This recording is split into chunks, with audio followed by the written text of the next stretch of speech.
Hey there, possum people, I'm Switze. Today, I decided to walk myself. Yep, I got this.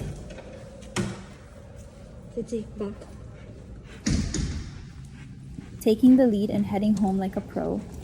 Slowly. Switze, come here.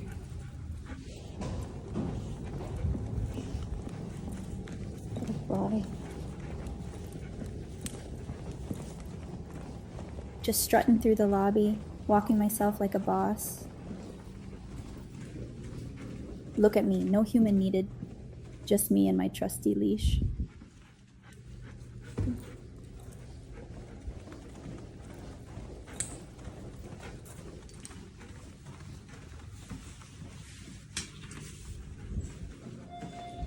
Okay, here we go, up to the 51st floor.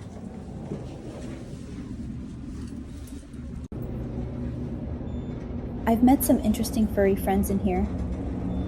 There was another golden from the 26th floor. Good boy.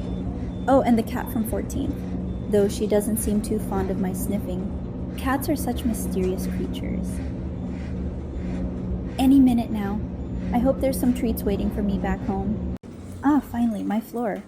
This hallway always smells like chimkin. Woof, yeah, I made it. Thanks for watching, possum people. If you enjoyed the stroll, hit like and subscribe for more. Catch you later for more adventures.